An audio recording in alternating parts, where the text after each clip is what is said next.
لیکن یہاں پر ڈائریکٹ قرآن پاک اس بات کو بیان کرتا ہے کہ میرے ساتھ بنی اسرائیل کو تم بھیج دو۔ تو فرعون نے پھر تقاضا کیا، کہا کہ بھئی کوئی معجزہ اور کوئی آیت جو آپ لائے ہیں تو وہ آپ دکھاؤ اگر تم سچے ہو تو حضرت موسیٰ علیہ السلام نے فَأَلْقَىٰ عَصَاهُ فَإِذَا هِيَ ثُعْبَانٌ مُبِينٌ، تو حضرت موسیٰ علیہ السلام نے اپنے عصا کو ڈال دیا تو وہ یکا یک پھر اژدہا بن گیا۔ یہاں پر ثعبان کا لفظ ہے، کسی اور مقام پر قرآن مجید میں سانپ بھی کہا گیا، یعنی یہاں پر تو اژدہا ہے، تو وہاں پر جو لفظ استعمال ہوئے تو اس سے معلوم یہ ہوتا ہے کہ در حقیقت اس کی جو ثعبان ہے، اس کی جو پھرتی ہے، جو اس کا چست ہونا ہے، تیزی کے ساتھ چلنا ہے، اس کو قرآن پاک نے اور مقام پر جو نام دیا وہ معنی اور مفہوم اس کے اندر پوشیدہ ہے۔ یعنی سانپ کی یا اژدہا کی جو ایک ہیبت ہوتی ہے، اس کی جو ایک خوفناکی ہوتی ہے، اس کو قرآن پاک نے مختلف الفاظ کے ساتھ بیان کیا ہے۔ ایک تو یہ معجزہ حضرت موسیٰ علیہ السلام کو دیا گیا، وَنَزَعَ يَدَهُ فَإِذَا هِيَ بَيْضَاءُ لِلنَّاظِرِينَ، اور پھر حضرت موسیٰ علیہ السلام نے اپنا ہاتھ نکالا تو اچانک وہ دیکھنے والوں کے سامنے چمک رہا تھا۔ اور یہاں پر جو ناظرین فرمایا، یعنی اس سے مراد یہ ہے کہ واقعی جو نظر رکھنے والے لوگ ہیں، جو گہرائی رکھنے والے لوگ ہیں، تدبر تفکر کرنے والے لوگ ہیں، ان کو سمجھ آ گئی کہ یہ حضرت موسیٰ علیہ السلام جو کچھ دکھا رہے ہیں یہ کوئی جادو، کوئی سحر نہیں، بلکہ یہ معجزہ ہے، یہ آیت ہے جو اللہ سبحانہ و تعالیٰ کی طرف سے حضرت موسیٰ علیہ السلام کو عطا کی گئی۔ یہاں پر صرف ایک بات میں نقل کرنا چاہتا ہوں، وہ یہ ہے کہ جو اللہ سبحانہ و تعالیٰ پیغمبر کو حصی معجزات عطا فرماتا ہے، معجزات یہ نبوت کے لوازم میں سے نہیں ہے، ہم یہ کہہ سکتے ہیں کہ یہ نبوت کے عوارض میں سے ہے۔ یعنی عوارض سے مراد یہ ہے کہ جب ہٹ دھرم لوگ، ضدی لوگ اور ایسے لوگ کہ جو تعصب کا شکار ہیں، جب وہ اپنی ضد میں آ کر کوئی مطالبہ کرتے ہیں تو اتمام حجت کے لیے، یعنی اتمام حجت سے مراد یہ ہے کہ ان کے عذر کو کل قیامت کے دن ختم کرنے کے لیے، کہ وہ یہ کہیں کہ جی ہمیں کچھ دکھایا یا بتایا نہیں گیا تھا، تو ان کے سامنے آخری دلیل اور حجت تمام کر دی جاتی ہے کہ وہ کل قیامت کے دن کوئی بہانہ نہ بنا سکیں۔ تو لہٰذا نبوت کے عوارض میں سے حصی معجزات ہیں۔ حضرت موسیٰ علیہ السلام نے جب یہ فرمایا کہ میرے ساتھ بنی اسرائیل کو تم بھیج دو، تو یہ بات قرآن مجید نے اور مقامات پر مختلف انداز میں بیان کی ہے، اور پھر بھیجنا ہے اور پھر کہاں لے کر جانا ہے قرآن مجید نے اس حوالے سے بیان نہیں کیا، لیکن ہمیں کئی اور روایات سے اور مقامات سے یہ معلوم ہوتا ہے کہ در حقیقت حضرت موسیٰ علیہ السلام اپنی قوم کو عبادت کے لیے اور قربانی کے لیے لے کر جانا چاہتے تھے، اللہ کی عبادت ہو اور قربانی ہو، اس لیے کہ یہ دونوں عبادات گزشتہ اقوام میں ہمیں نظر آتی ہیں، تورات میں بھی معلوم ہوتا ہے، انجیل سے بھی معلوم ہوتا ہے، بلکہ انبیاء علیہ السلام میں یہ راسخ تھیں یہ عبادات، اور انہوں نے اپنی امت کو، اپنے خاندان کو اسی کی نصیحت فرمائی تھی۔ یعنی عبادت سے مراد نماز ہے، صلاۃ ہے، اور پھر قربانی اس سے مراد یہ ہے کہ اللہ کی بارگاہ میں جو عزیز ترین شے ہے، چیز ہے، وہ اللہ کی بارگاہ میں اس کو پیش کرنا، قربان کرنا۔ اور چونکہ اس وقت گائے کی قربانی کو معیوب خیال کیا جاتا تھا، اور اس کو یوں خیال کیا جاتا تھا کہ جیسے کوئی بہت بڑا دین کی خلاف ورزی ہو گئی، مذہب کی خلاف ورزی ہو گئی، لیکن حضرت موسیٰ علیہ السلام اپنی قوم کو لے کر کسی میدان میں لے جانا اسی مقصد کے لیے چاہتے تھے کہ تاکہ وہاں پر اللہ کی بارگاہ میں قربانی بھی پیش کی جائے۔ تو لہٰذا حضرت موسیٰ علیہ السلام نے اس لیے فرعون سے اس بات کا تقاضا کیا تھا۔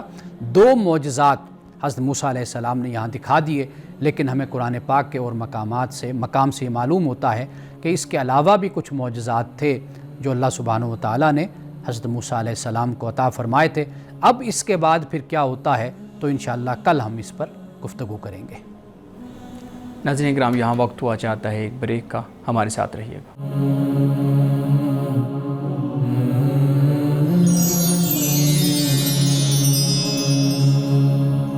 ویلکم بیک ناظرین، امانہ صاحب بہت شکریہ۔ سورۃ الاعراف میں مختلف انبیاء کا ذکر ہوا، جیسے آپ نے ہمارے ناظرین کے لیے اس چیز کو واضح کیا۔ اب موسیٰ علیہ السلام کا ذکر ہو رہا ہے۔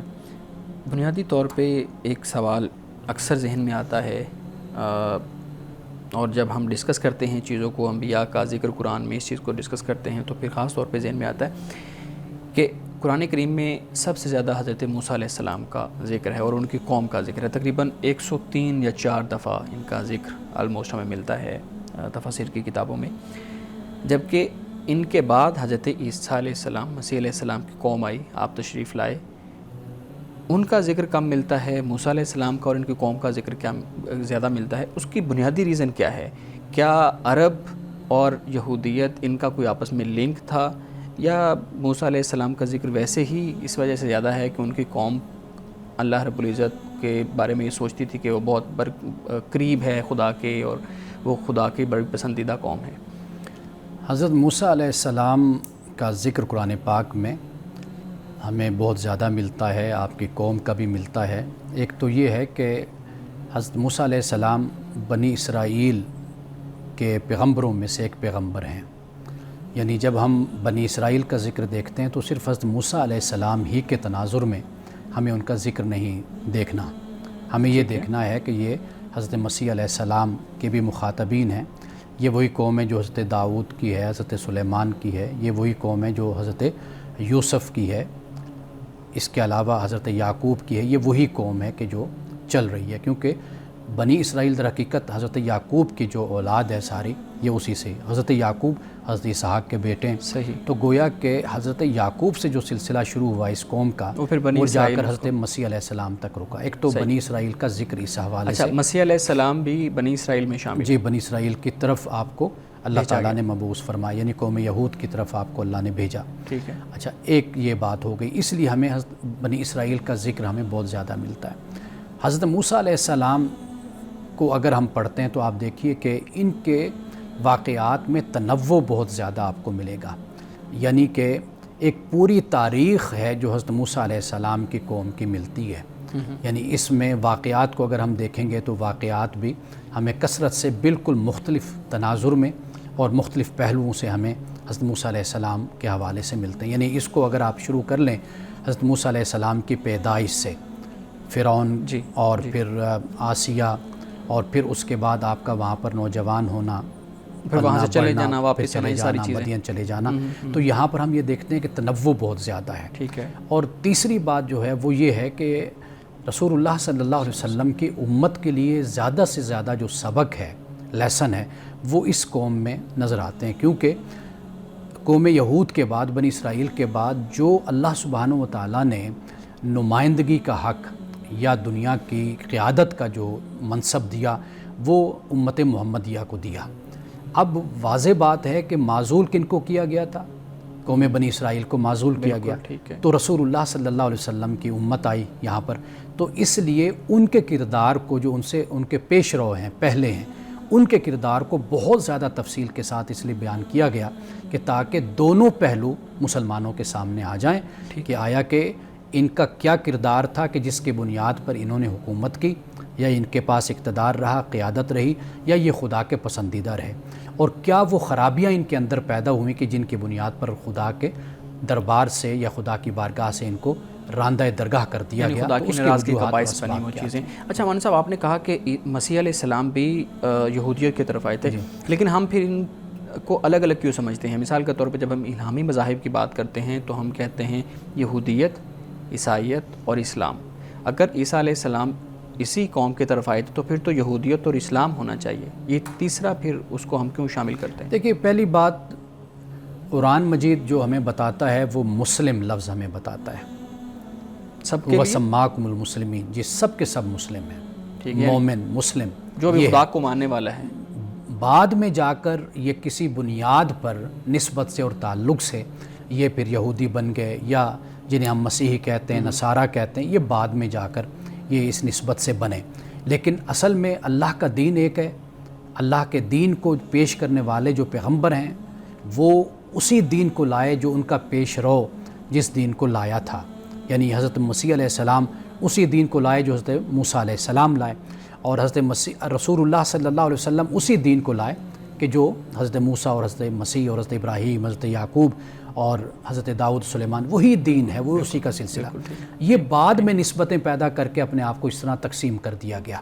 حضرت مسیح علیہ السلام نے یہی فرمایا کہ میں بنی اسرائیل کی جو بھٹکی ہوئی بھیڑیں ہیں مجھے ان کی طرف بھیجا گیا ہے۔ بعد میں لوگ یعنی اس طرح دو فرقے بن گئے، یہود اور نصارہ کو ہم کہتے ہیں کہ یہود نے حضرت مسیح علیہ السلام کا کلی طور پر انکار کر دیا، یعنی جو اپنے آپ کو حضرت مسیح علیہ السلام سے جوڑنے والے تھے انہوں نے حضرت مسیح علیہ السلام کا انکار کر دیا، تو انہوں نے اپنے آپ کو یہودی کہا اور اسی کے ساتھ وہ جڑے رہے۔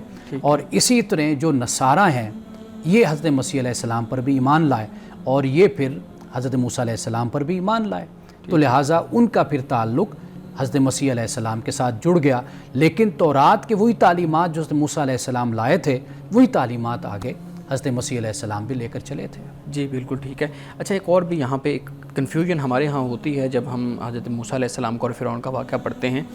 موسیٰ علیہ السلام جس فرعون کے گھر میں پرورش پائی، ہمیں قرآن بتاتا ہے کہ وہ صندوق لے لیا اور پھر اس کے بعد آپ نے ان کے گھر میں پرورش پائی، کیا اب اس سٹیج پہ جس سٹیج پہ سورۃ الاعراف میں قرآن بیان کر رہا ہے کہ موسیٰ علیہ السلام فرعون کے دربار میں اللہ نے ان کو بھیجا نشانیوں کے ساتھ، کیا وہ اسی فرعون کے پاس گئے تھے جس فرعون کے پاس پرورش پائی تھی یا یہ اور بادشاہ تھا؟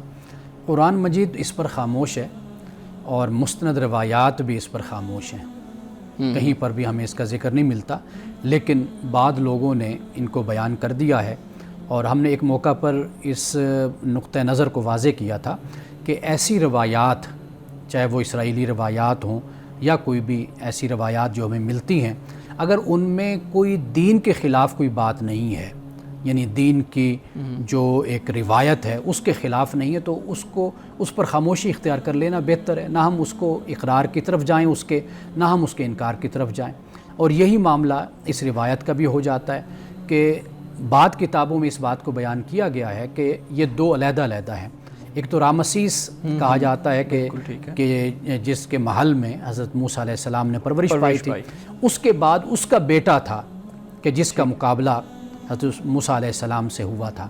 تو یہ روایات میں آتا ہے، قرآن اس پر مکمل طور پر خاموش ہے اور مستند روایات میں بھی ہمیں کوئی ایسا ذکر نہیں ملتا۔ جی لبیب سر، جیسے آپ نے بتایا کہ اس وقت گائے کو قربان کرنا ایک بہت غلط چیز یا بہت نامعیوب چیز سمجھی جاتی تھی، تو جیسے گائے کی پوجا ہندوازم میں ہوتی ہے تو کیا یہ وہیں سے شروع ہوئی تھی؟ اس کی تاریخ سے تو ہمیں واقفیت نہیں ہے، لیکن جو یہاں پر جو ہم نے آج بات کی ہے اس میں یہ پہلو بیان کیا گیا ہے کہ اس قوم میں ایک خاص جانور، اس کی پوجا، اس کی پرستش، جیسے بچھڑا تھا اس کو معبود بنا لیا گیا تھا، اسی طرح گائے کے ساتھ بھی یہی معاملہ تھا۔ اللہ سبحانہ و تعالیٰ نے سورۃ البقرہ میں اس کو بیان کیا کہ جب حضرت موسیٰ علیہ السلام کو کہا گیا کہ بھی اپنی قوم سے کہیں کہ بھی گائے کی قربانی دیں، تو انہوں نے ٹال مٹول جو کی تھی وہ اسی بنیاد پر ہی کی تھی کہ بھئی کسی طریقے سے ہم گائے کو قربان نہ کریں، کیونکہ ان کے نزدیک یہ بڑی مقدس ایک جانور ہے یا ایک مقدس ہے، تو لہٰذا اس کو اگر ہم ذبح کریں گے، اس کو قربان کریں گے تو اس سے ہم پر کوئی آفت آئے گی، کوئی عذاب آئے گا، تو لہٰذا انہوں نے یہ ایک عقیدہ گھڑا ہوا تھا، تو لہٰذا اس عقیدے پر زد لگانے کے لیے اور اس کو رد کرنے کے لیے اللہ سبحانہ و تعالیٰ نے یہ حکم دیا کہ تم ایسا کرو۔ جب انہوں نے ایسا کیا تو کوئی بھی عذاب نہیں اترا، کچھ بھی نہیں اترا، یعنی کہ یہ مقصد تھا کہ ان کے عقیدے کی اصلاح کر دی جائے۔ حضرت موسیٰ علیہ السلام جو لے کر اپنی قوم کو چاہتے تھے میدان میں لے کر جانا، وہ اسی مقصد کے لیے چاہتے تھے کہ اگر یہاں پر قربانی کریں گے تو فتنہ و فساد پھیلے گا، تو لہٰذا اپنی قوم کو اللہ کی حقیقی دین کی طرف متوجہ کرنے کے لیے وہ اپنی قوم کو لے کر کسی کھلے میدان میں جانا چاہتے تھے۔ صحیح۔ لیکن سر جیسے کہا جاتا ہے کہ انسان کو جس جانور سے جس چیز سے ڈر لگتا تھا وہ اس کی پوجا شروع کر دیتا تھا، تو گائے تو ایسا نہ ڈر والا نہ خوف والا کوئی ایسا جانور نہیں ہے کہ اس میں ایسا کوئی پہلو نظر آئے؟ دیکھیے، ضروری نہیں ہے کہ ایک ہی پہلو کوئی ہو کہ جس کی بنیاد پر ہم یہ کہہ سکیں، یہ ایک رخ ہے، یہ ایک نقطہ نظر جو آپ بیان کر رہے ہیں، یعنی ایک پہلو ہے کہ ڈر کر انسان نے جیسے پہاڑوں کو دیکھا تو ہیبت میں آ گیا اور پوجا کرنا شروع کر دی۔ یہ ایک دوسرا پہلو ہے کہ جیسے اب بچھڑے سے آواز آئی اس سے مرعوب ہو کر اس کو اپنا معبود بنا لیا، تو یہ دوسرا پہلو ہو جاتا ہے، یعنی ایک الگ سی چیز انہوں نے محسوس کی تو اس کی بنیاد پہ۔ ناظرین کرام، یہاں وقت ہوا چاہتا ہے ایک بریک کا، ہمارے ساتھ رہیے گا۔